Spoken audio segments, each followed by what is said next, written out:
Call the meeting to order. Any items from the public? Yes, sir.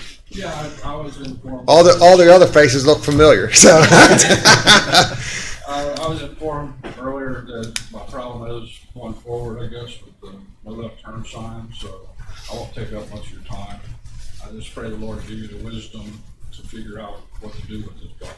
yes, well, Okay? Councilperson Gokenara was right on top of us, sir, and thank you for taking the time out of your busy schedule to be here. You're welcome. Appreciate If I can that. do to help the county, just call my number. You got it. All right. Thank you. Anyone else? Okay, need a motion to approve the agenda. Mr. President, I move to modify the agenda and remove the councilperson issues after the consent agenda, item 7. Okay. And with that modification, I move to approve the Thursday, September 23rd agenda. Motion's been made. Do we have a second? Second. Second. Any discussion? If not, all in favor say aye. Aye. Anyone opposed? The motion carries. Any questions on the purchase order? Mr. President, if I may just point out two issues to the council very quickly. You'll see at the bottom of the second page, there's a disbursement to capital lighting in the amount of $2,132.77. If the council, I know some of you are aware, but just so the full council is aware, we're in the process of upgrading the electrical service in the circuit clerk's office. As you know, one of the issues that she's had actually since she's moved into the judicial center is not having enough electrical outlets. Well, we're taking care of that issue. Electrical outlets and fans. So she should be in pretty good shape, and hopefully all the extension cords will go for that. It's only taken 11 years. We're doing all that in-house. The other issue is the next to the last page. You'll see disbursements to the CVB and also Parks and Recreation in the amount of $35,320.73. Our hotel motel revenues certainly are starting to bounce back. For the first 2 months of the fiscal year, July and August, the hotel motel tax has totaled slightly more than $135,000. It's actually $135,066, which if it's annualized, if it keeps going like that, if nothing major comes up, it should come in at slightly more than $810,000. We did budget $600,000, $300,000 for the CVB and $300,000 for Parks and Rec. So we're well on track to meeting those revenue projections. So it is a sign that, as we know, tourism is starting to bounce back and travel starting to occur. You got something to say about that, don't you? Yeah.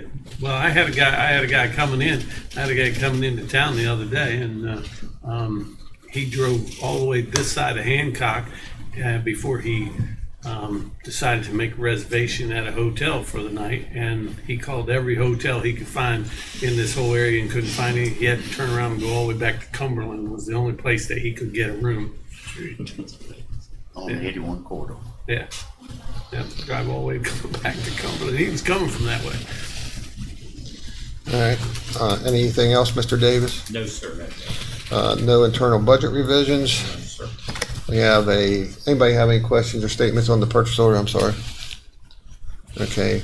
I have change in status. We have a new hire recommendation received from the Honorable Larry Hess, assessor, for Kelly Harding as a deputy clerk with an annual salary of $25,000 effective September 23rd, 2021. Changes in status received from the Honorable Sheriff Nathan Harmon for their following. Christopher Farmer is being promoted from corporal to sergeant. His salary is increasing from $63,694 to $68,929 effective September 1st, 2021. Jason Wolf is being promoted from deputy to corporal. His salary is increasing from $60,704 to $63,694 effective September 1st, 2021. We have a letter of resignation received from the Day Report Center for Ariel Akers, effective September 17th, 2021. Any questions on the change in status? We have approval minutes. Everyone was present for September 9th, 2021. Any changes or corrections on those? We have the county council calendars, which will be here next Thursday on the 30th. And boards and commissions, we have Ambulance Authority tonight here in the chambers at 5 p.m. Library Board 5 p.m. On Monday, the 27th, we have a 1 p.m. Historical Landmarks, 5 p.m. Water Districts. Any changes or corrections on boards and commissions? We have canceled checks from the county clerk's finance office. Any questions on those? All right. Need a motion to approve the consent agenda then. So moved. Motion been made. Second. Second. Any discussion? If not, all in favor say aye. Aye. Anyone opposed? The motion carries. Good morning, Mr. Hess. You have some correction of assessments and application for consolidations of property. I do. Good morning. Good morning. First thing I have is taxpayer error. We have two. We had to write up for last week, and they, for the reasons that's listed there, one person filed in 2 counties who shouldn't have. When you got rid of the vehicle and didn't mark it. The total of those two comes up to $351.94. All right, we need a motion for the exoneration due to taxpayer error. Mr. President, I'll move to accept the 2 taxpayer error personal property tax returns in the amount of $351.94. I'll second it. We have a motion on the floor and a second. Any discussion? If not, all in favor say aye. Anyone opposed? Nay. Let the record show that it failed. We have 10 personal property tax exonerations due to office error. Yes, sir. We do. First page, there's 8 on the first page. They total up to $1,931.35. You can see that number. We got 2 on the second page. If you add them all together, they come up to $2,141.28 for those 10 office air person property. That 2006 Ford must really had a wrong value, but Ford did, they added another number to it. That happens, you put another number to it. I'm glad I didn't get that tax bill.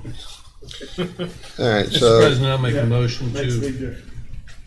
I'll make a motion to approve the 10 personal property tax exonerations due to office air. So, all right, have a motion on the floor and second. Any discussion? If not, all in favor say aye. Anyone opposed? The motion carries. 2 real estate tax exoneration due to office errors as well. I do. One, the wrong tax class, the other one didn't get the homestead applied, for a total of $1,132.97. Entertain a motion on the 2 real estate tax exonerations.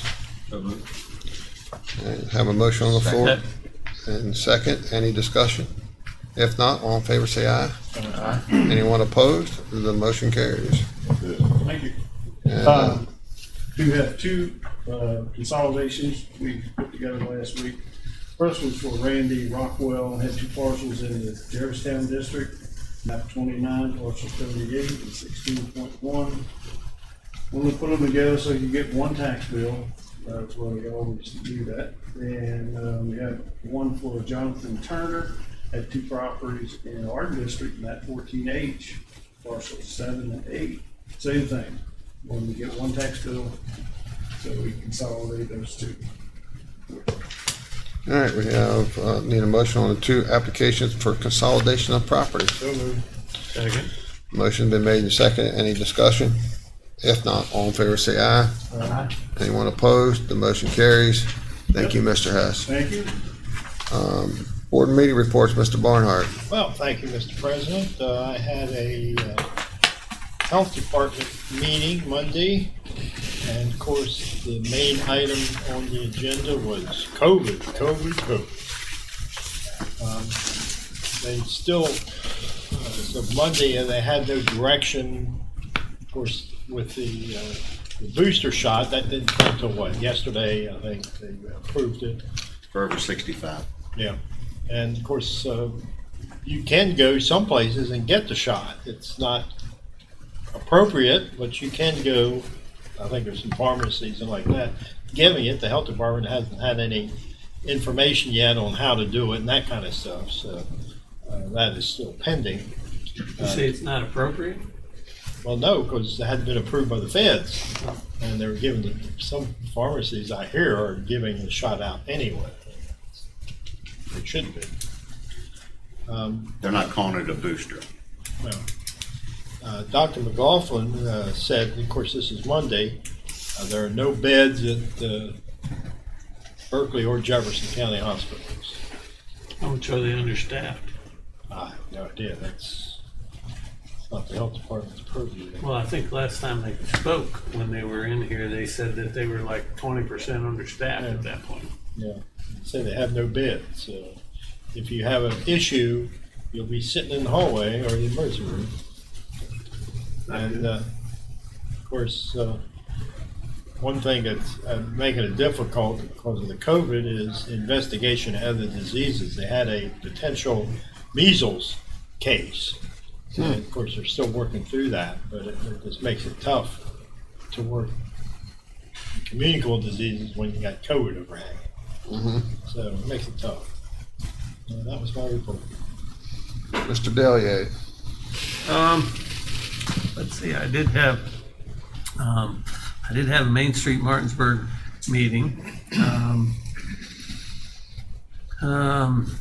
Talked about the event coming up next month. That's going to be I'm trying to think of what it's called. It's called a food truck event. So there's a competition. They're shutting down Clean Street, and having it. I think they've got 10 food trucks right now lined up. So there's going to be music and all the activities, that type of thing downtown. So it'll be interesting to see how that goes. It's the first time ever happened. So it's actually really popular in other areas where all these food trucks get together. So kind of a different concept. I've never been to one, so I'm kind of looking forward to that. We had a airport meeting that was interesting. It got what do they call that? Zoom bomb. Zoom bomb, yeah. Yeah,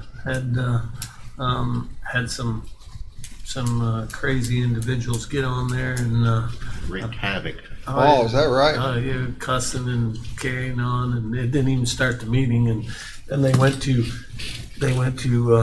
take those people out and ended up shutting the whole meeting down. So I was waiting to be let in. yeah, I was trying to get in and I couldn't get in, and apparently I talked to Nick yesterday, and he let me know that nobody had a meeting. So. yeah, it was definitely. I'm sure Nick was throwing a fit.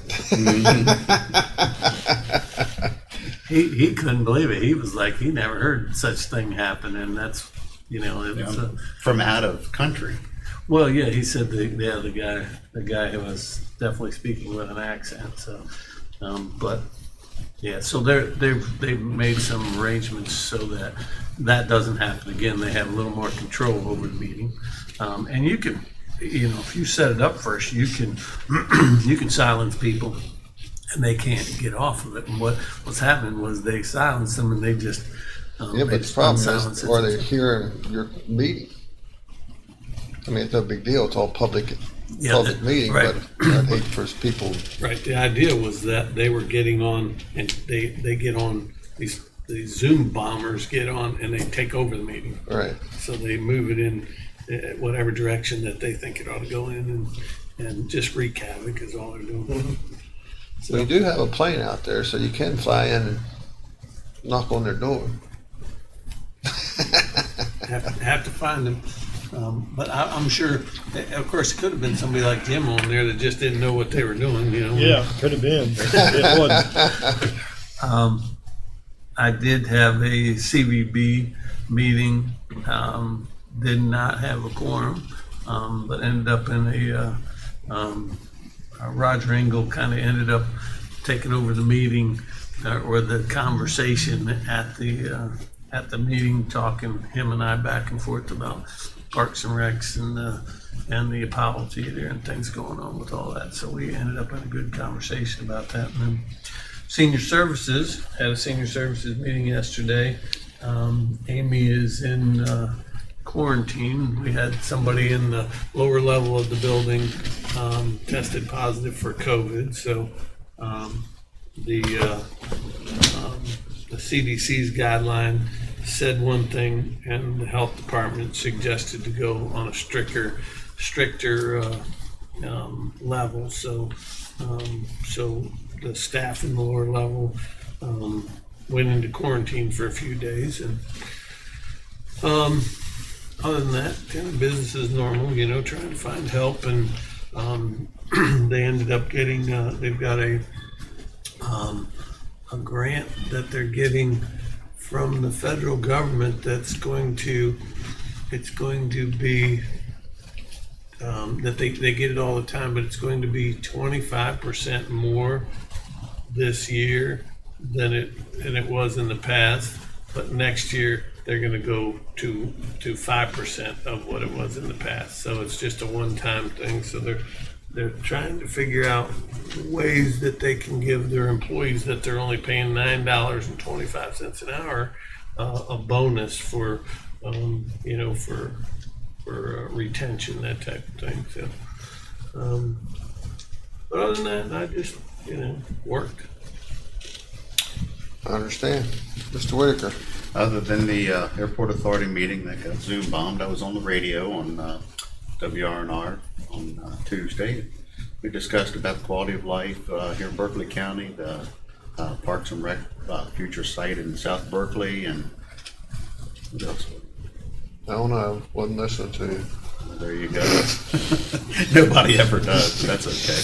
But it was a good time on the radio. So As always is. those guys do a good job. Mr. Gokenhour. At a Park and Rec meeting, which we also did not have a quorum, had a couple guys on vacation and another gentleman just didn't show up, but the new director, Mr. Williams, Bob Williams, is on board now. I think it was his second day. Tuesday, the second day. They do now have their 501 receipt. That is now completed.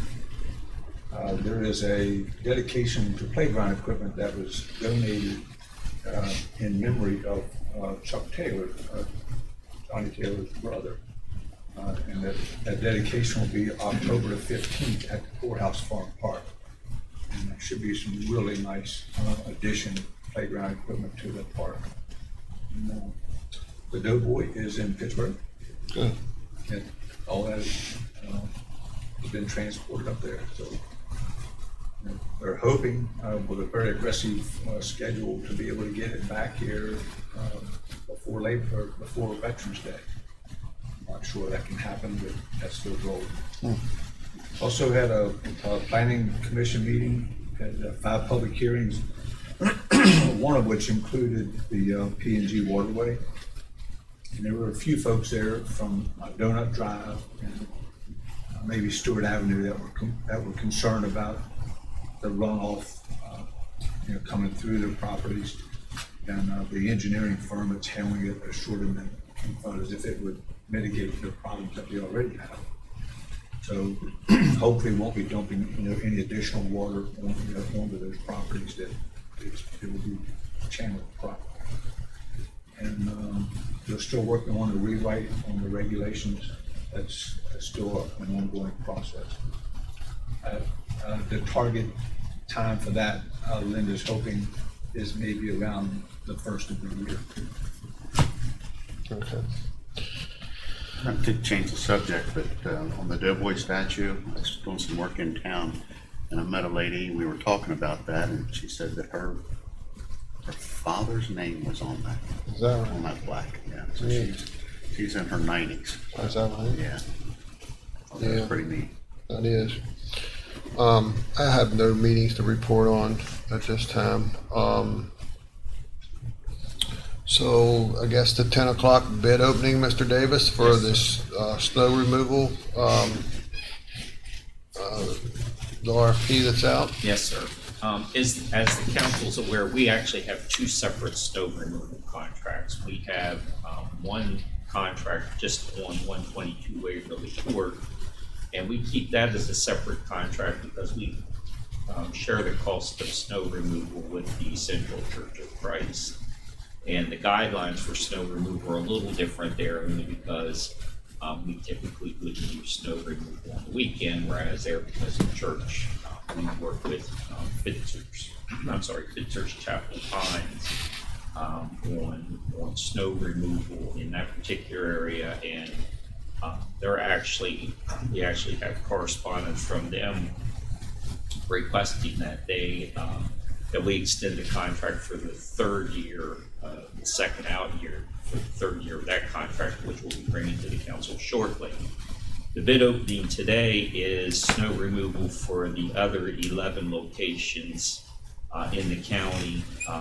Again, this snow removal assistance is only typically normally only needed when snow accumulations are in excess of 8 inches, or when the snow piles up to the extent where we have to have it hauled. The RFP was distributed to 8 contractors. It was placed on the website and social media platforms.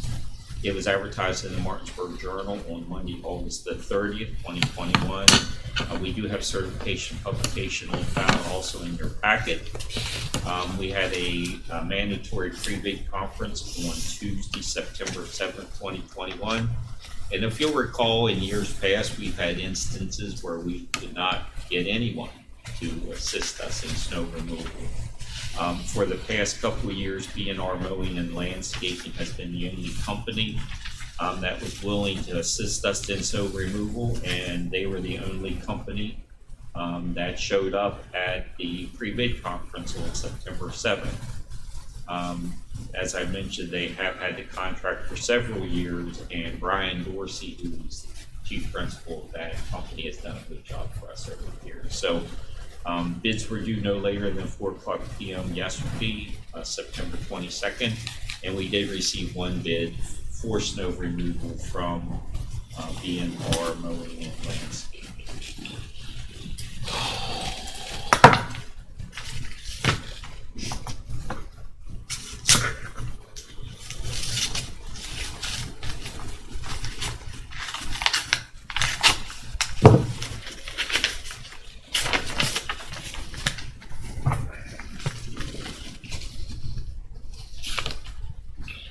Alright.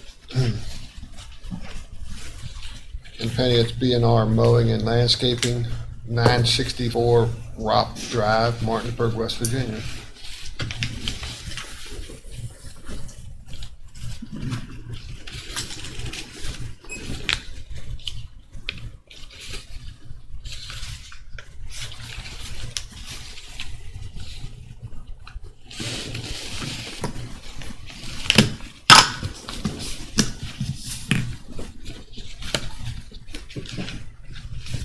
That don't even work.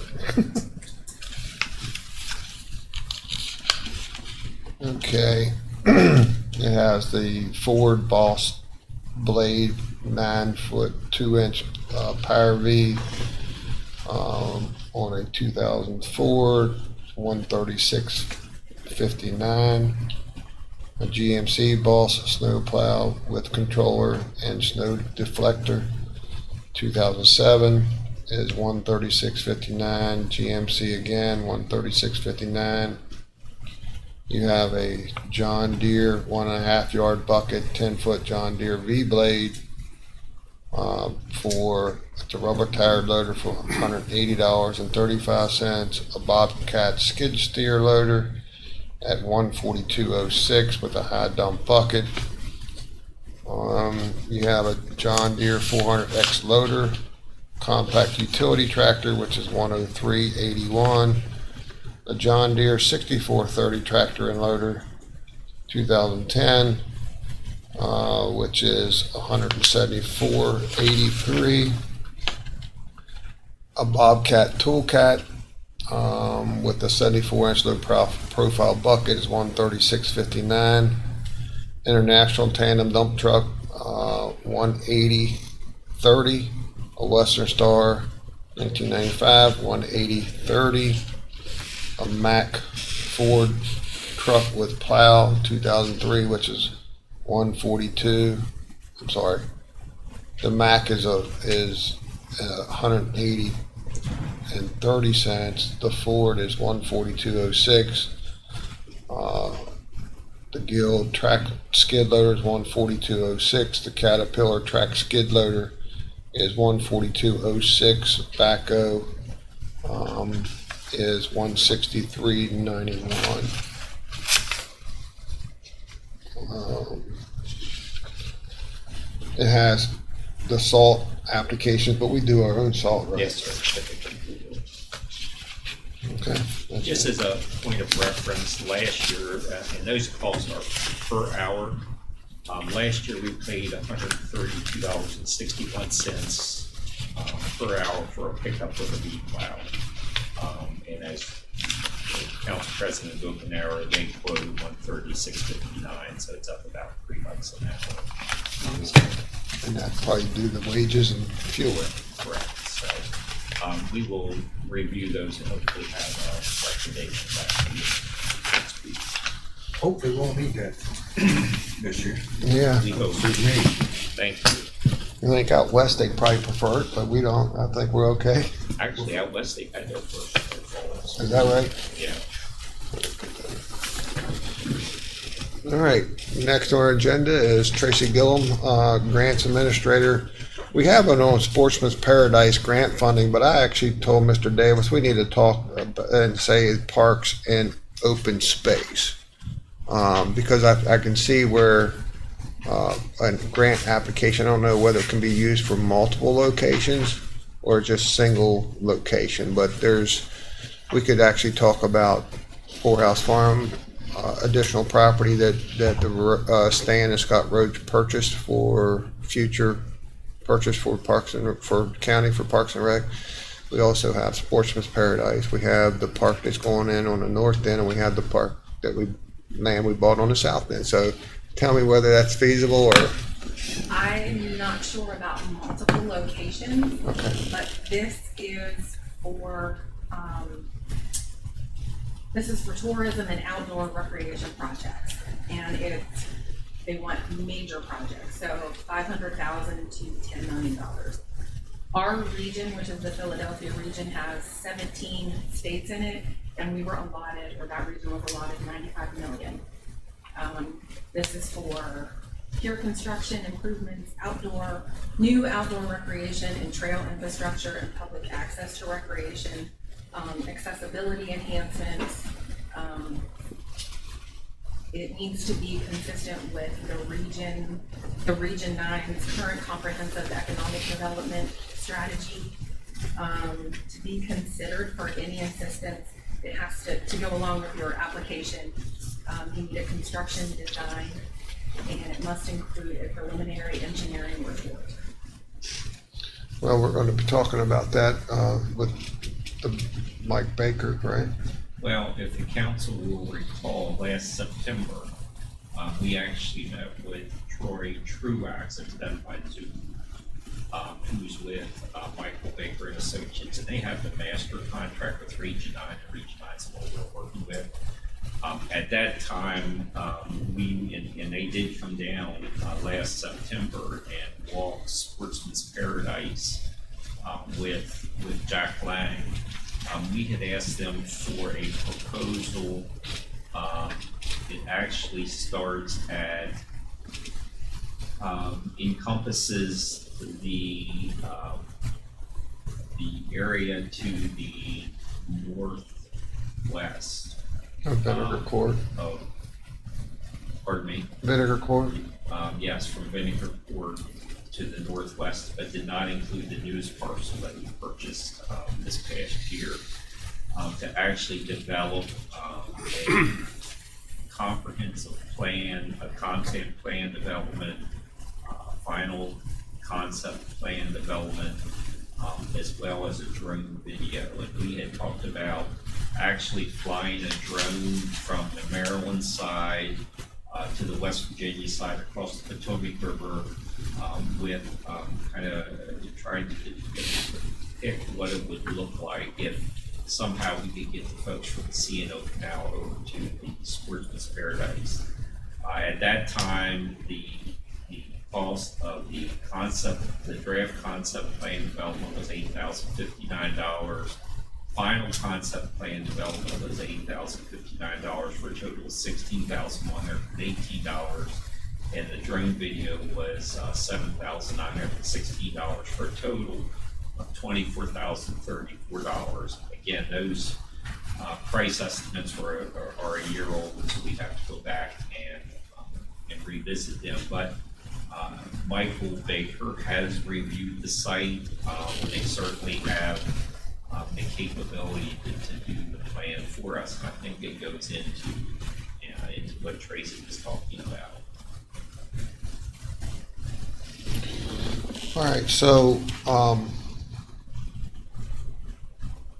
I guess this conversation will go, first of all, we need a plan, right? And the only one that has a plan right now is the park on the north end of the county. That's already been running through the planning commission. Or it's absolutely through the sketch, and I might be in the preliminary stage now. I haven't seen it. Okay. So, and then we just bought the property on the south end. And as Mr. Davis said, we bought the additional property on the upstream side of Sportsman's. And then Scott and Stan Roach was generous enough to purchase the property that borders Poorhouse Farm. So we had time to do a plan. So Sportsman's Paradise would be the largest project for sure, because we all would like to see some type of a pedestrian bridge and bicycle bridge going over to the canal. What's the time frame it has to be? It is the grant is on a rolling basis until they're out of money or January 31st, 2022.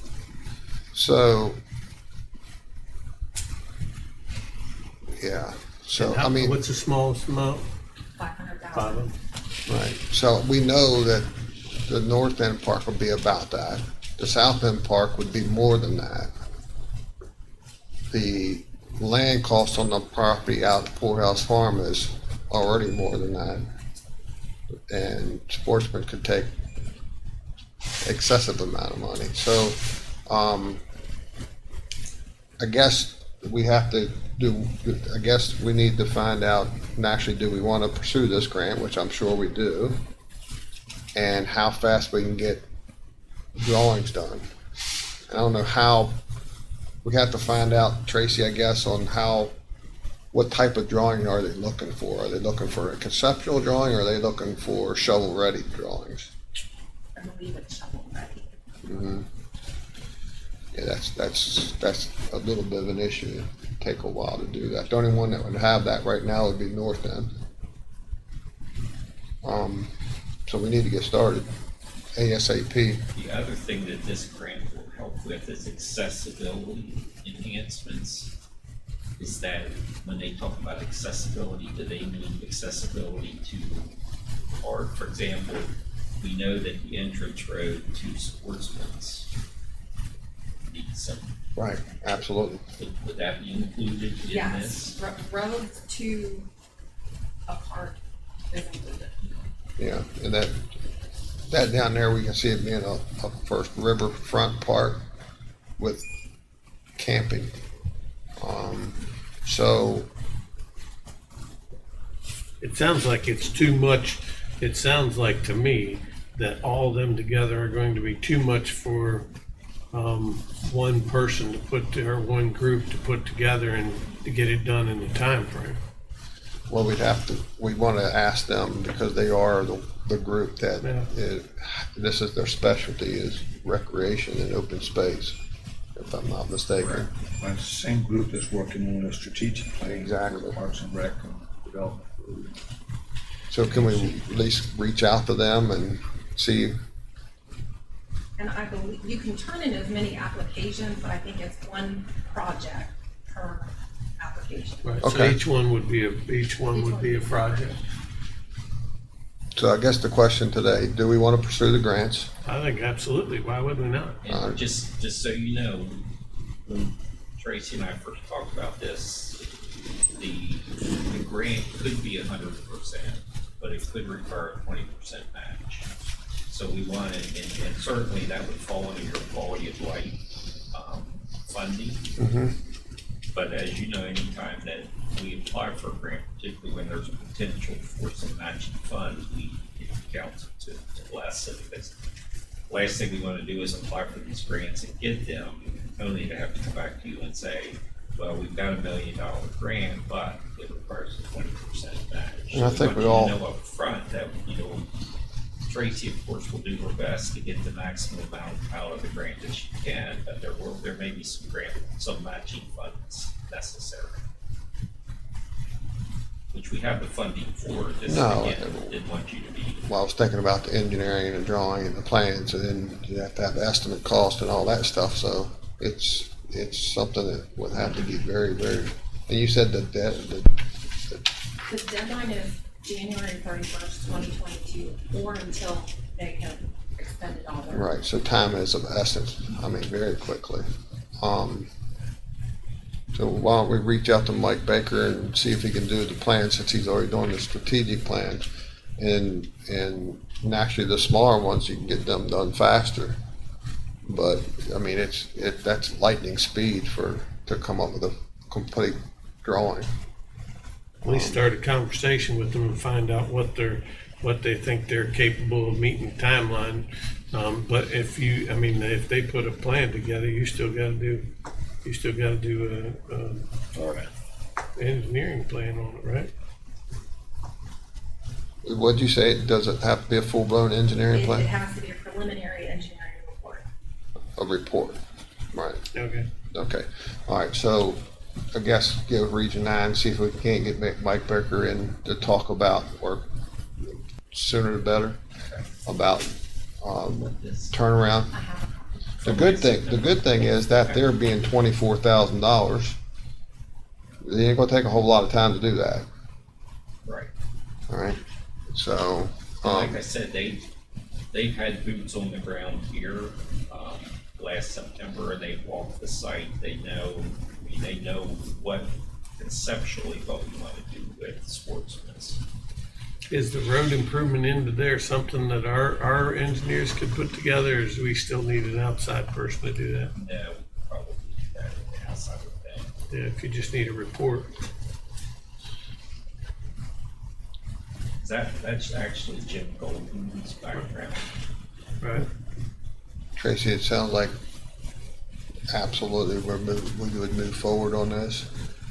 I think it's very important from the conversations we have had at the state and federal level that matching funds makes a big difference because you're putting skin in the game. So I would just plan for 20% match because I think it also increases our possibilities of getting the grants. And you're talking about 4 separate projects: Sportsman's, South Berkeley, North Berkeley, and Courthouse. She can probably darn near get North Berkeley applied for. North Berkeley, ASAP. we have the plans. I'm pretty sure the plan is done. Do you have a priority? Well, I mean, I know we'll work on all 4. I think it's but whichever one comes in. What's your primary point of focus? Well, the biggest one would be Sportsman's if you could get it done. We've already had a meeting with, Eddie and I had a meeting with the Department of Highways to talk about entrances into the South Berkeley. So we've got a leg up on that already. And the problem is we got a leg up on Poorhouse Farm because somebody's already bought the property and waiting for us to get the money. So they're all, I mean, Poorhouse Farm, you could actually do the purchase price of the property, which is over $700,000, and extend the trails. At least get it going. Well, probably. We can not. always improve it more. I mean, because I think anything that is more open, you know, the trails and anything with contact, I think would be less of a chance to get, but more open and things of that nature. Does that other piece have buildings on it? It does have a house on it, I believe, So are an they- old house. Is there a thought process of parking area over there as well, or? You're probably going to have to do parking, so Right. road infrastructure, parking, extending the trails, Right. fishing along the stream and stuff like that. Restroom. Huh? Restrooms? Yeah. Yeah, I mean, and those aren't that one doesn't sound like a too difficult plan to put together if you just look at the cost of it and doing those things to be able to get it so that it can be utilized. Yeah. Well, we'll put together a group. I was going to say, next question, who's taking lead? Well, Tracy will take lead on the grant. Sure. Reach out to Rachel and get Troy Truax looped in. We have Mr. Williams coming in next week, who's the Parks and Rec Director, the council. Certainly we'll loop him in, and since my thought is since Councilperson Delier and Gokenauer are both on the strategic planning committee, they would be also involved in the group, unless you feel otherwise. No, I'm fine with that. when I spoke to our region's EPA representative, just to run some things by her, they were referring me to Region 9. They want them to draft it and Yeah, that's because there is 15 separate parts to this grant. It's right. unusable. It's quite intense. Yeah, Region 9, I think, will take the lead, Thank goodness. and but at the same time, actually, you're very much involved. So you'll reach out to Rachel. Yes. All right, so So Rachel will you'll take that with Rachel. You got, you're forming the group, with, and Dan and Eddie being part of that group.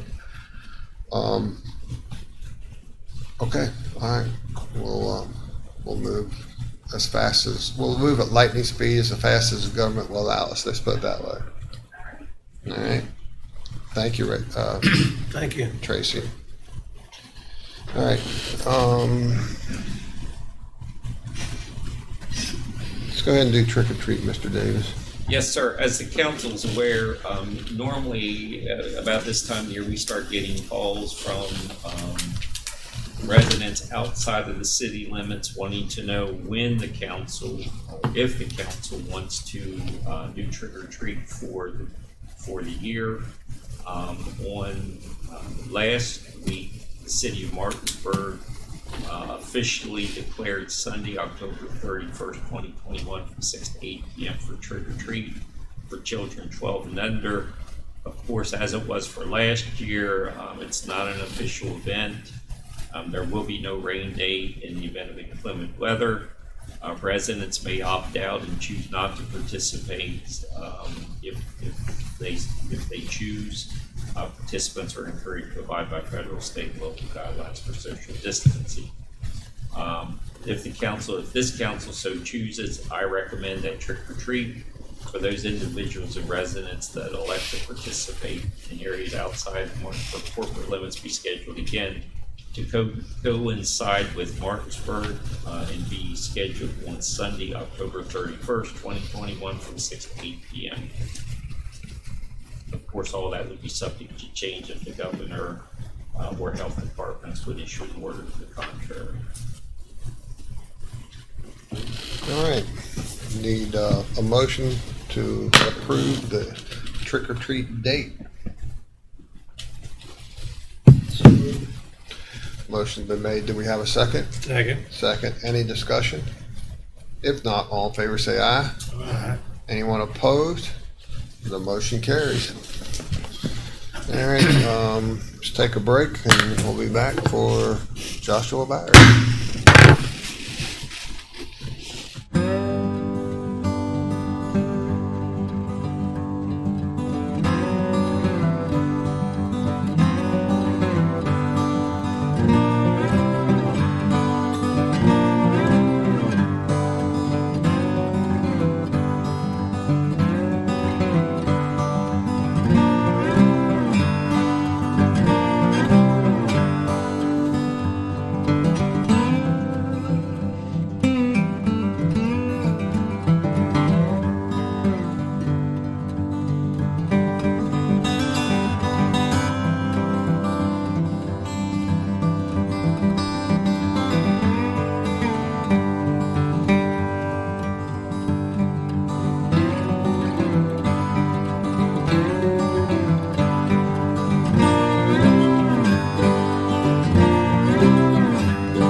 Wait a second, I gotta get it.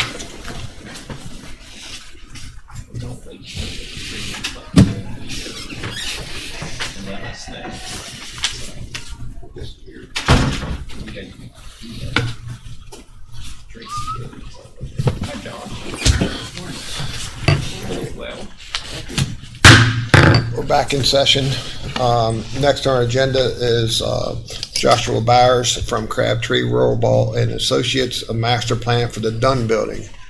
Josh, it's good to see you. I know we've been working on this plan for about 6 months now, or maybe a little bit longer, and it's time to roll it out. So let's go ahead and get started. Thank you, Mr. Copenhagen. Can everybody hear me? Yep. Great. So yes, we started this process about 5-6 months ago. And over the last couple of months, what we've done is we've gone through your entire building. I've gone through the surveys, we looked at structure, looked at the spaces, looked at what worked and didn't work from a space standpoint. We've also met with each one of the department heads and talked with them about the challenges that they, or positives they have with their spaces. And what we've done is kind of plan to be able to kind of have a domino effect to move folks around. The goal is to move each department that is going to have an impact only one time. So they move from their current space to the new space or renovate the space as it currently stands. But the goal is to try to have the least amount of stress as possible with each one of the groups as part of this project. And I said so what we've done just about a week or 2 weeks ago, we showed this presentation that you're about to see with the department heads, and we got a little bit of feedback. What's important is this is a master plan. So what we did was we gathered information and we kind of put a plan together. If council wants to move this forward, there's a whole design process that needs to happen. So we would actually go and meet with them, and talk with the individual departments and get more in depth. Talking about where is their counter, how does the public interact, and get in more detail with them.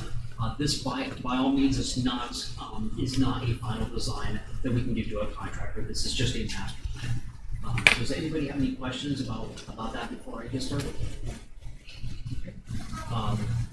So what we'll do is we'll go through the first, second, and third floor in its entirety, and then we'll kind of get into a little bit more in depth.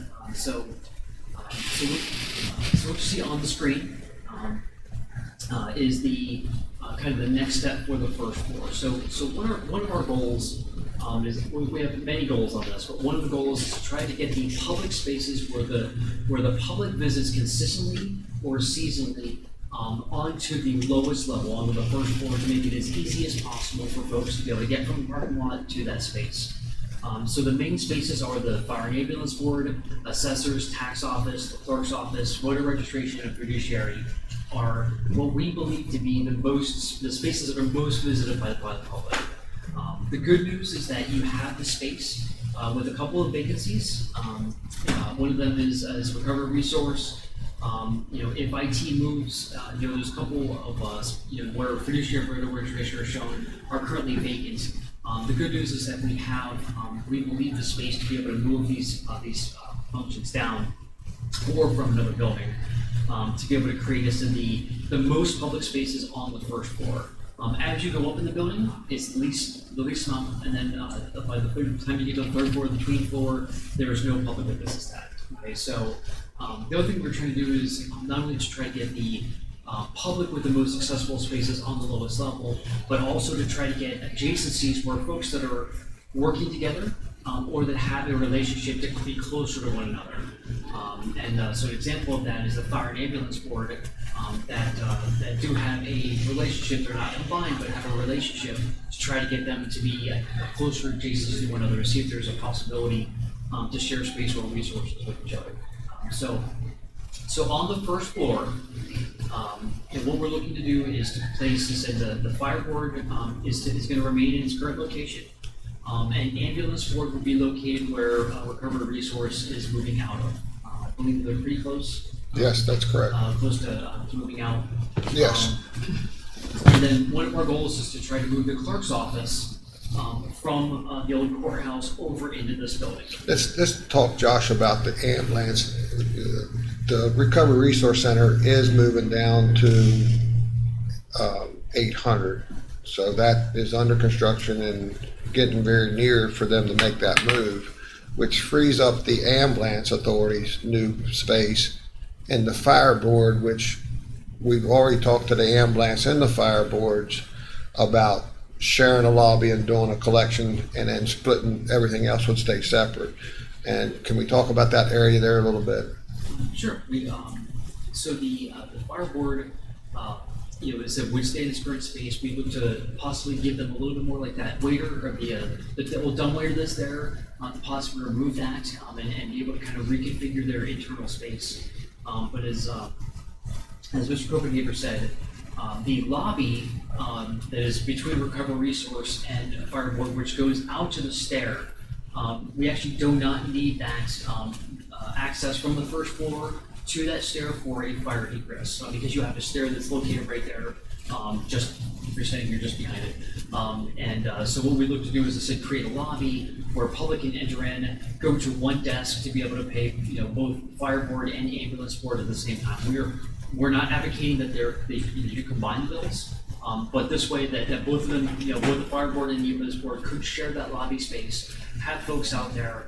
Folks are no longer entering into their office space. They can take care of everything right in the lobby and pay both of those bills at one location at that new desk, that new lobby space. But this council has already had discussions with the fire and ambulance board about doing one building, so just, okay. And then the fire board, the other thing that we talked about is that the fire board, Donna, it would be, I'm not looking for comment, but just to let you know, looking to add some glass in there, get some more light in there, natural light. So, and then we have the vacant space to the Raleigh Street side to maybe for future expansion and stuff if we need, right? Just remember, with that vacant space at 568, we have that big air handling unit. I know. You can't even stand upright in there. Right, but we may be able to do something there. Right. Yeah, Okay. unfortunately, even I would hit my head on that area, and that's how low it is. So Right. so there's a possible modification we could make to that. Well, that will have to be reconfigured for sure.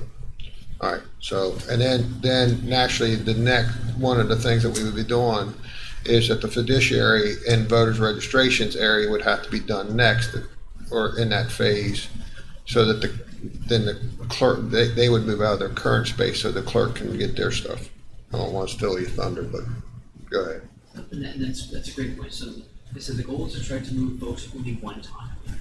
So right as the area which is we're showing the yellow and blue on the right hand side, currently that is either partially vacant or it's just storage for voter registration. So the goal would be to renovate that space first and move fiduciary and voter registration into their new space that would allow us to be able to do the clerk's office, which is on the right hand side of the bottom pink, and that could allow us to renovate that space. So the couple goals is one is to get people, get the most public amount on the lowest level, to move folks only one time, and then also to try to make the construction stress as low as possible. So if we can renovate these spaces that are empty, as opposed to doing them when the spaces are full or they're occupied, it's gonna be more cost effective for the county to do that. It's also gonna be faster for the construction to happen.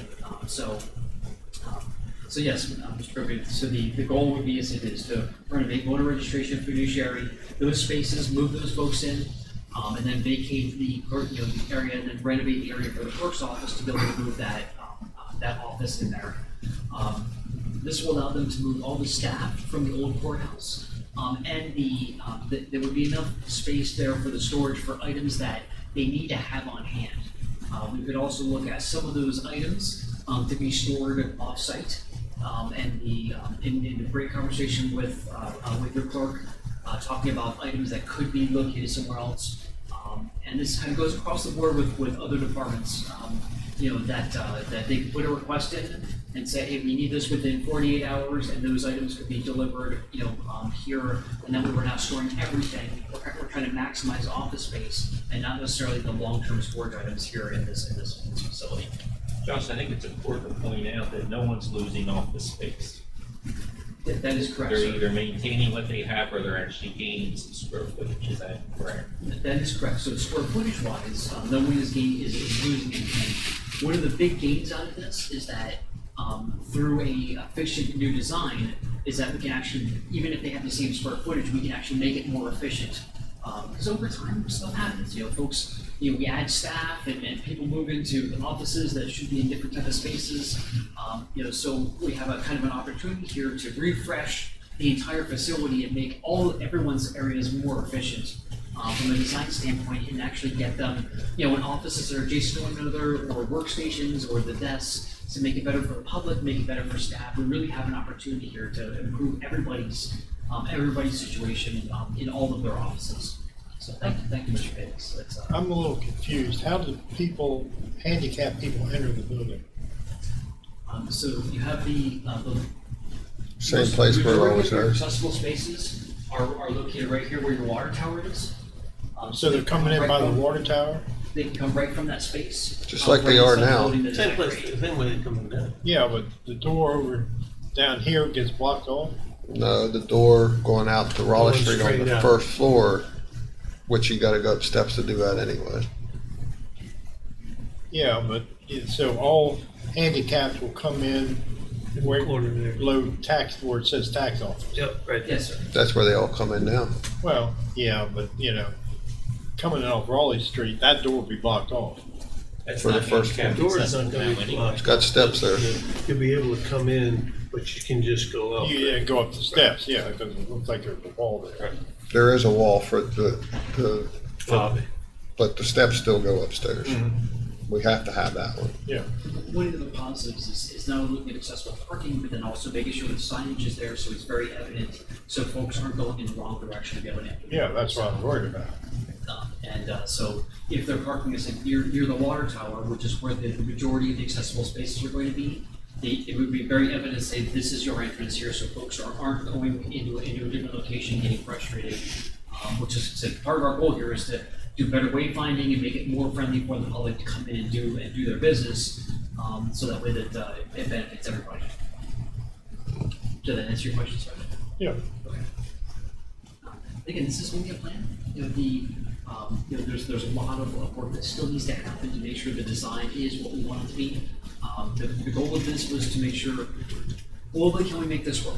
And do we have the square footage to, and can we put the programs that are adjacent to one another? That's kind of the goal of this exercise. So in the clerk's office, all the deed books, will they be here or they be another location? So those would most likely be here. Okay. Because those would be something that people come in Yeah. and request immediately. So when we would look at the items that are that are considered long-term storage that are not accessed on a daily basis, those items would be stored off-site. Yeah, But because anything the clerk is virtually taken over the historic courthouse. right, and it's a job. They've done a fantastic job, of maintaining that and getting it organized. Oh, yeah, she's been cleaning, it's incredible what she's done over there. It's truly amazing on what's happening in that facility. But there's a lot of different levels, there's a lot of challenge to be able to get around there, and staff is all over the building. So this would be a great opportunity to kind of get folks together, and be a little bit more cohesive, amongst all the different departments, and make it easier for other people to do things. So the assessor's office it would be located currently where IT is. So we'll get to IT in a minute, but one of the things that we're thinking about is moving IT up to the third floor, because there is virtually no public interaction with IT. It'd be a great opportunity to move them up to where, basically where the extension, and where Region 9's area is. And the tax office would move down also. So essentially, the assessor's office and the tax office would move from the second floor down to the first floor. So as Mr. Davis said, neither of them are losing any square footage. They're either keeping the same or they're gaining a little bit of square footage, and we're able to work on getting a better design for both the lobby space for the public to visit, and also for staff. And there's a lot of things, Josh, nowadays that actually requires less space. We talked about in the future having more space to expand, but with today's technology and people like Mr. Wine, there's less interactivity face to face. You know, a lot of stuff is done online. So we're taking that in consideration as well. And also, as we go up to the upper, as we go to the second floor, we still want to make sure that we have the ability for future expansion. And whether that's planning and engineering growing, whether that's county council, whatever's going to happen, we want to make sure that we didn't max out the building right from day one. So on the second floor, top left-hand corner, we have your attorney's office, which would stay roughly in the same location. One thing that may be worth exploring is taking your current kitchen space and looking to see if that could be, if you could have a vendor come in and make that more like a coffee station, have that available for staff, and or public to be able to utilize and try to.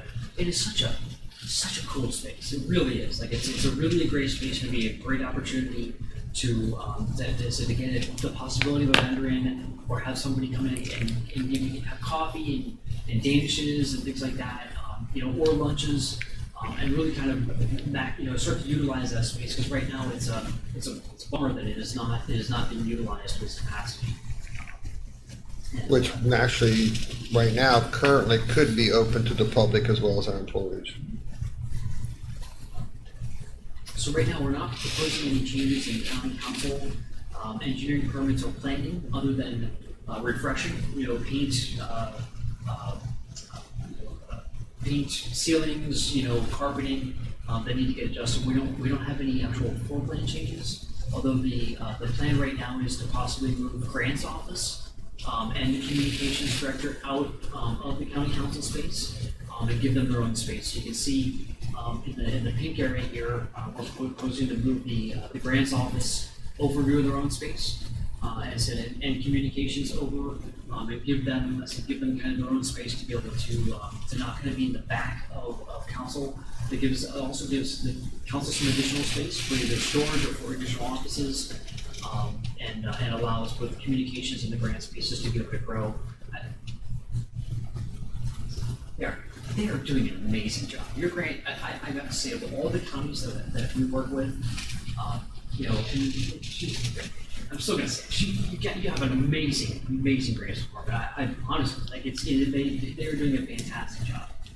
So it's exciting to give them a little bit more square footage in the event that you're going to grow with additional staff.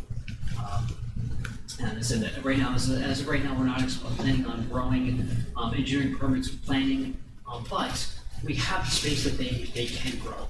So as well know that the county in general is growing and growing healthy,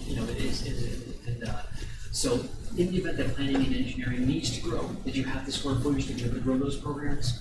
What's been interesting about that is that as you've done more technology, as Mr. Copenhaver said, and now people can submit plans digitally, and these folks can look at things on their computer and have conversations, and we do that. We don't need as much desk space and things like that because they're not reviewing drawings, by hand.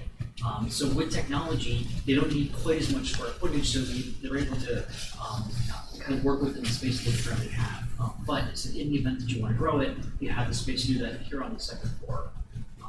We also have space, so we have roughly almost 6,000 square feet of space that we're showing as vacant. That could be used also for additional conference rooms, could be used for other county programs that are yet to become. So the good news is that on this second floor, which is kind of your mid-level, we have the ability for additional space for programs if needed. And right now, council chambers is going to stay in this location at the same size, which is just refreshing. And this floor, Josh, really, other than we're talking about replacing the windows that haven't been replaced and throughout the whole building. The attorney space has been remodeled not too long ago. County council chambers or county council office is in good shape. Engineering permits is in good shape. Planning probably has the old wood ceiling that probably needs to be painted and touched up. Chambers is not too bad a shape. So this one here is pretty small and changes compared to the first floor. Absolutely, sir. As I said, we've just been refreshing in areas that have not been refreshed already. Right, the only two areas we're making new would be the grants office and the communications. And Okay. whatever's going to happen with dining is if you have somebody who can come in and do that. So, right, the amount of effort on this level is very limited based on what the current plan is. And Council President, you mentioned the replacement of the windows. As the council knows, only half of the windows in this building have been replaced. So it pretty much stops at Council Suite and everything towards Raleigh Street or the original windows and It around. goes on around to, I think even the assessor's office may be original windows, or are they new? They're original, right? Okay. So we would replace those and put energy efficient windows in. And one of the things that Josh and I talked about is why we were doing that, particularly as you come in off of Stevens Street, there were the old windows there. We probably redo that whole entrance space as part of the. Yeah, because there's issues there. Since you got a computer in front of you, and I'm very short on my memory, and they'll tell you that one of the things that needs to be done is any of the ground of the building that sets in the ground, I'd like for it to be dug up around the outside and put some waterproofing membrane on it.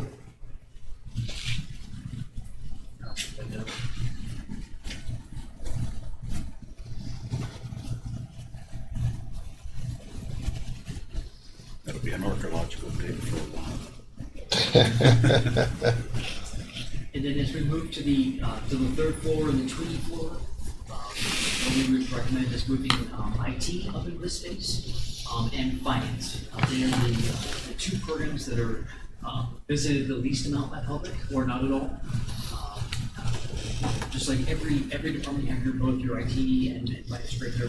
They're both so they go wherever wherever it makes sense. IT is about the same square footage, and we would actually move your training room, the staff training room, up to the third floor, and the tween area, your storage, would remain as storage. We don't see putting any offices or any space in there on that tween floor. So that's so this was kind of the plan. So put the most public visited spaces on the first floor, kind of the workshop on the second floor, and then on the third floor is also a workshop, but also the least amount visited by public. So hopefully that makes sense. We can go. Mr. Kobe, we talked a little bit about the fireboard and kind of that combination. So as we look a little tiny bit more in depth, but we don't want to take a lot of your time here. Is that so we're looking at making the assessor's office and tax office more efficient in the current layout, looking to make sure that we maximize the counter space to whether it's 4 or 6 or 8 people, however many are stationed there, that we make sure we have the right amount of stations. The goal is to try to make it one way, so that way the folks come in, they go to they go and do their business at the station, and they go out a different way, so that way that you're not getting cross traffic at any of those spaces. The voter registration, as the rules continue to change. We're trying to adapt with having a training area, also having a lobby that's a little bit larger to get ready for early voting, and have the early have that training room also double as a early voting room.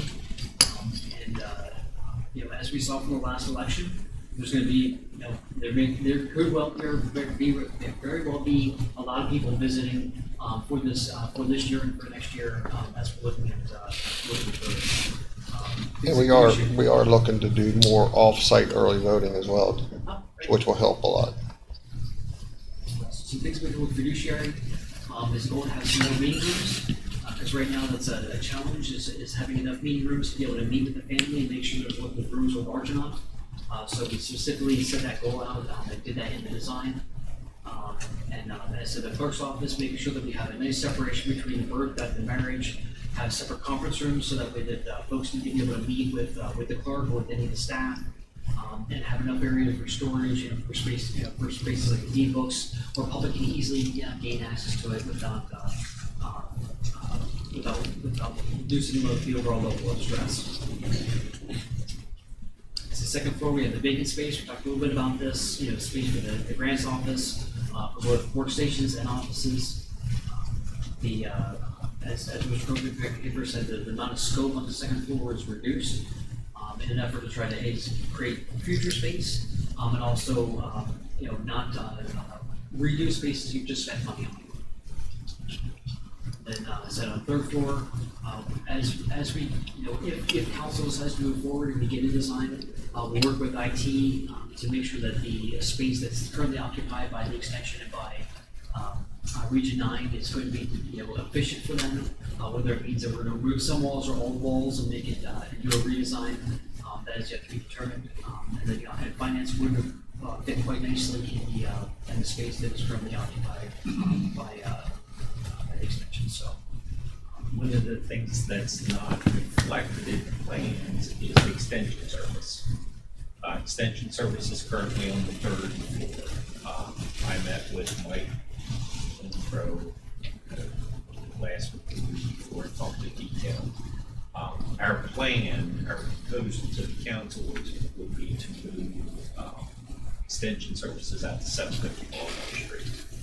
And we would provide them with office space to include a fairly large conference room, but not a teaching kitchen. And I told Mike that we would do it in each room. But we would provide them with office space, and it's my understanding that they're hiring an additional person, and they're actually running out of room upstairs anyway. We try to provide them with the office space that they need, as well as a fairly large meeting room. And they would have access to that for a separate entrance at 750 Baltimore Street in the very front where the old office area used to be, that we've removed from there. So it would be essentially to go in and provide some interior walls and some electronic locks and things like that. And we've already discussed the need to address some issues with the roof, with the HVAC and air suppression, which would all be included in anything we do down there. And as you mentioned, recovery resources, we hope to have them out of this building down at 800 Emmett Roush Drive, no later than mid-October. So we've had, so every department has been fantastic to work with. They've been more than happy to talk with us about the challenges and positive things that they have in their current spaces. So the beginning of this plan is hopefully reflective of that. We did present this to the departments about 2 weeks ago, and received a couple of comments, which is fantastic because we always want to hear both the good and the bad.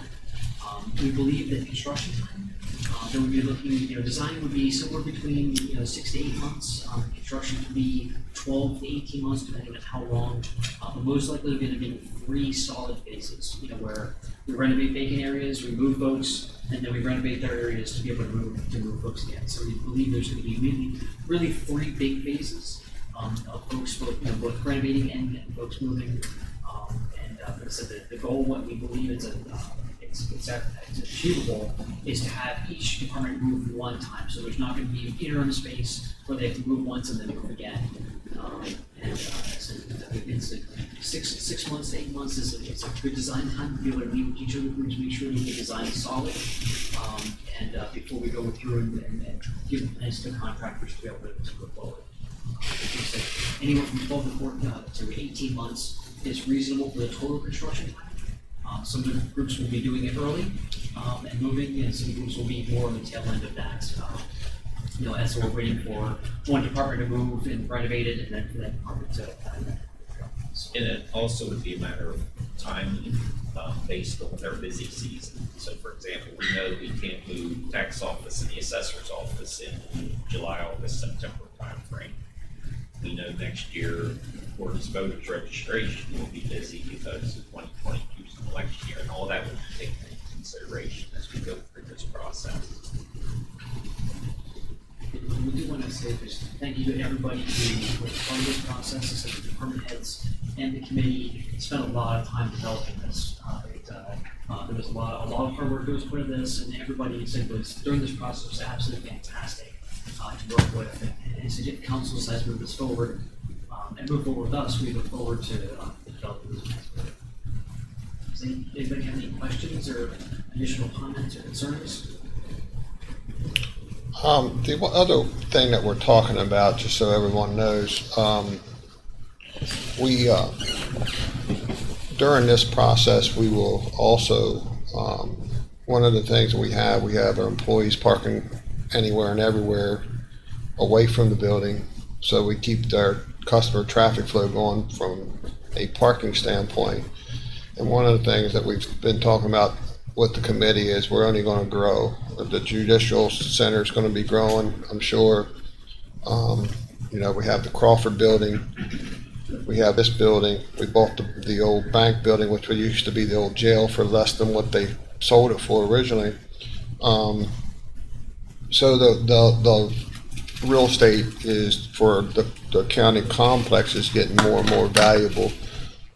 So one thing that we're considering, and I would like to possibly, when we talked about designing a parking garage that would actually be, as long as it doesn't create a security breach, that parking garage would access every building in the complex. So it would be able to access the judicial, the Crawford, the Dunn building, and parking enough for the employees and people coming in to do business. And what that does, it frees up the whole east side of the judicial parking lot. And then it also frees up our, it would probably go out here on Stevens Street, because that's the easiest place to access all of them. So, and then it would give us the side where the water tower is for future building expansion if we needed it, right? And as we go through the renovations interior of this building, one of the things that I would like the council to consider is the water tower itself. We're gonna address the entrances to the building. We're gonna address some of the issues that exist with the facade, particularly the windows. I'd like to see that water tower scraped and Well, either that or repainted, if we're take it down altogether. if we're able to do the parking garage, the antennas will go in the parking garage, and then all of a sudden the water tower can come down. So, and I think the parking garage doesn't have to be a full-blown drawing, which that's pretty easy to get. It just needs to be planned for in a conceptual drawing for the space. Does that make sense?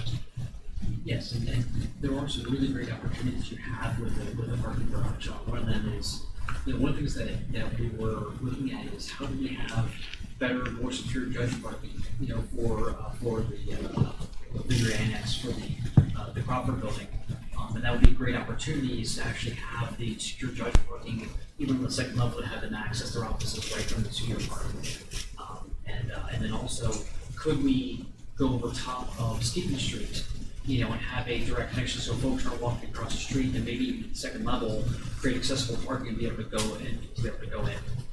Just some really great opportunities that you would have with a parking garage. We're actually just getting ready to start construction on a parking garage for a VA hospital that is a long time coming, and they're going to gate about 420 spaces with a 3-story garage on the same amount of spaces that they're giving up in the parking spaces. So they're having net gain by putting a parking garage over top of a current parking lot. Right. which is great. And we're trying to plan this out for at least a 10 to 20 year plan of growth, at least. Okay. You have anything else? Anybody have any questions for I do, Josh? but does this also involve the renovation of the restroom facilities? Yes, so one of the things that we're looking at, would be especially on the first floor, would be to add facilities for public, but also to make sure that we have, facilities for staff. One of the big challenges that we know staff has in any county building is you may not be giving, sending information to your constituents, and then they follow you to the restroom. So we want to make sure the staff has, not necessarily focusing on having staff towards each one of the different departments, but there is a separate staff tool that, that's going to be available, or multiple tools available for staff. But yes, especially on the first floor, we're looking to specifically add additional toilets for the public to make sure that they're not having to travel up the floor in order to use them. Also, will there be lighting upgrades throughout the facility? We're actually talking about that throughout. We have the HVAC done, that'll be all lighting, which Mr. Wine has been working on that on the Judicial Center, even the Sheriff's Department, and this building, which would actually rate of return would be 7 years or sooner. Right. And the consultants have been through, and they've taken inventory of all of our light fixtures by room. They're working on that plan now, right? Well, Gary's actually went to the plan, right? Right, but they've been here also since that time. It'll be done before we start. But not this building. Right. On the lighting, without knowing the intimacy of what Mr. Watt is doing, going from fluorescent fixtures to LEDs, yes, it's a 7-year payback. But here's the biggest thing: it's a better quality and more controllable light, but also the amount of staff time that is spent replacing bulbs and storing the bulbs. An LED light fixture has a 20 to 25-year life, depending on how much, if you take it back at 80%. So if you think about the amount of staff time that Jack's staff spends replacing light bulbs And ballast. and ballast and everything else, and you take that away because LEDs don't have unless the pictures are bad, it's a huge amount of time savings, so they can focus on other things as opposed to replacing light bulbs. So it's not only, you said, it's a better light, it's going to save you money and it have a quick payback, but also the amount of staff time is huge that you're not going to have to spend. So I highly encourage you to do that. I'd really like to be able to see the fire ward office expanded anywhere you can, because I know that the second office in it has 2 personnel in it. It's very, very tight. So they need additional space. Some of it is capturing the vacant space, but also kind of their lobby when you first walk in. If you imagine that's going to now be out of there, so we can make that more efficient. I think not only can we capture some square footage, but also make that way more efficient than the current layout is. Will be a huge asset to them.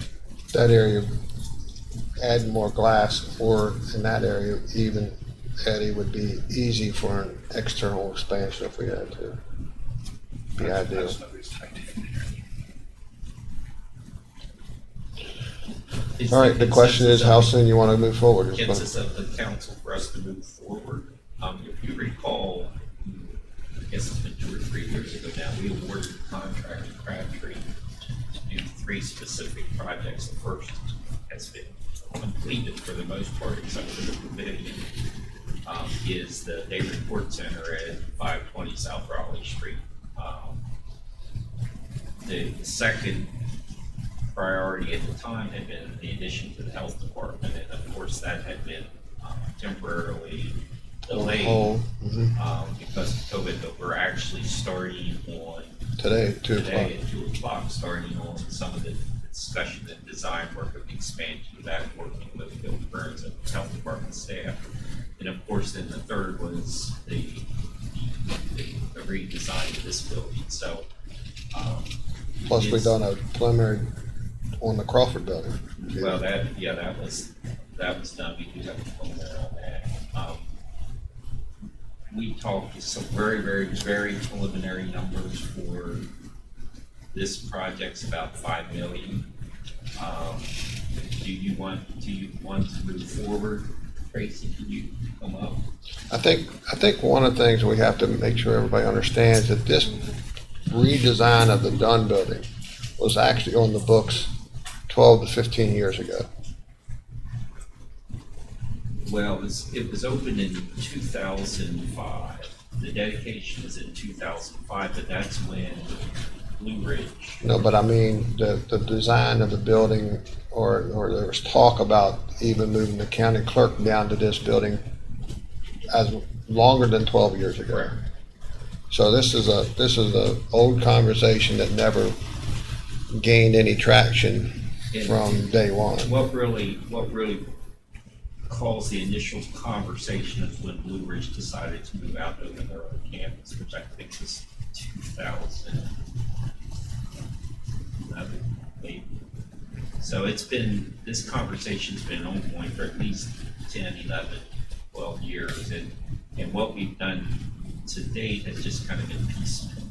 We moved fire board down because they needed more space. We put, fiduciary and voters and finance into the building without really thinking about traffic flow and things like that. So this is well overdue. One of the things that I talked to Tracy about was, of course, the funding of this is a consideration if we want to move forward. One of the things that they've done with the American Rescue Plan money, as you know, we've got a commitment of about $23 million change, and we've gotten half of that so far. We had 579,976 in the department, and Fund 207 was set up just for that fund. We can use American Rescue Act funding for bricks and mortar under certain circumstances. You want to explain that to the council? If you can use, they're very specific on what you can't use it on, but there's some leeway on what you can. And making improvements to a building for mitigation and for space to alleviate a lot of traffic for one way in, one way out instead of a two-way, and making space for employees, you can use for capital investments in public facilities to meet pandemic operation needs, adaptations to public buildings to improve COVID-19 mitigation packages. Right, so making it flow better would be one way of doing that. Yes. So the renovations to And- this building as well as the Crawford building, Yes. we've checked into it, would fall under the eligibility of that funding. Okay. Any questions for Tracy? All right, thank you. All right, what's the direction of the county council? Do you want to move forward with this project and try to take it to the next level? And I think this is a project that's well overdue, and we've been, like I said, there was talk about before any of us got here at the council of doing this same plan. And naturally, Josh, you're thinking pretty much right now, freshen up the whole building and all the remodeling and update the LED lighting and making it more efficient. And naturally, we already had the chiller and the boiler and stuff. We already took that under consideration, and it's all updated and darn near halfway paid for itself by now, probably. So, what's the direction? I mean, I'll be the first one to speak if you want. I'd like to move forward with this project, and I think it's worthwhile. I think we talked about it ever since I've been in council, about the long-term plan of, getting everything reorganized and be able to do it. I mean, we started that early on with redoing the council office right. and engineering, and when the health department moved out. Yeah, we started making plans for that. We've moved fiduciary and voters down here to do that part. The good thing is, it seems like a lot of the stuff that's in place, there isn't a whole lot of moving walls and doing stuff like that. It's just basically adding to the space that we have. And fiduciary seems like it's getting, sad to say, it's getting busier and busier all the time. So, Jim and Eddie, what do you all want to do? Like I said, we've been talking about it for as long as I can imagine. I think we've proven that we can do projects for the county as well as what we've been doing efficiently and cost conservative, so. You agree? I think it's important to get the clerk's office down here, especially across the hall from fiduciary. I think that that's very important for the ease of folks that come to get those services. And if they need a will, pulled out of records, if they're right there at the same place and walk across the hall to the fiduciary and get help. So I think from a public point of view, I think it will help them a lot. I think it will help the public a lot. I think the other thing that we need to talk about is, and we've talked about this, is naturally we have the historical courthouse that will stay intact, and we will still own that. It will still be there. There's been very small conversations about making that a little bit more of a business incubator, of being able. I know the Boys and Girls Club in the years past has asked for additional office space for administrative purposes and stuff like that. And we have a lot of outside agencies that are just scattered throughout the whole county. It may be, that's down the road, but that could be a good use for that courthouse. We also talked about redoing making it into a, what's the word I'm looking for? The ceremonial courthouse. Yeah. To be able to use the courtroom for that.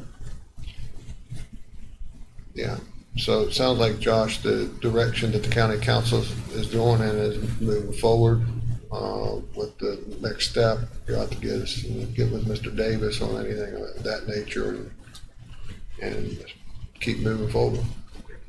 Thank you all. I appreciate your And time. Josh, we continue to work with the building committee, just like we did with 520 South Raleigh Street on the design. And then when it got to the point where it was time to actually pull the trigger and go out onto the street for purposes of financing, bidding and things like that, because naturally we go back to the council. Follow pretty much the same process that we did for 520 South Raleigh Street. Okay. Great, thank you all. Appreciate your time. All right. Thank you. Thank you.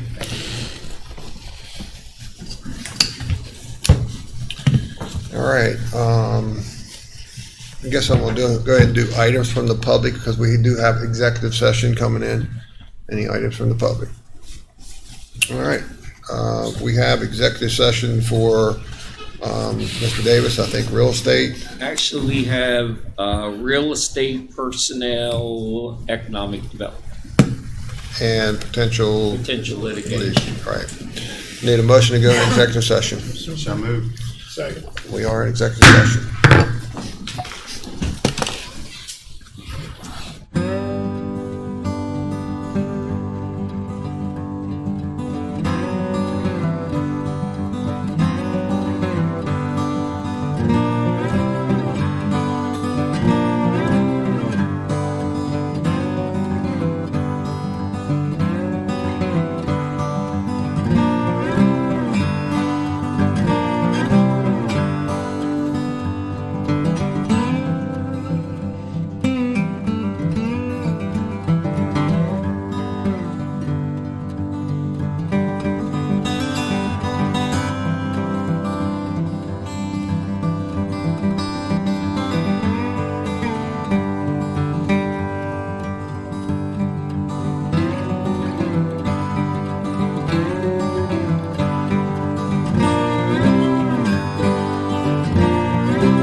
Thank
We are out of executive session. No action will be taken. Mr. Barnhart, if you do the honors. Well, I thank you, Mr. President. Penny, I move to recess.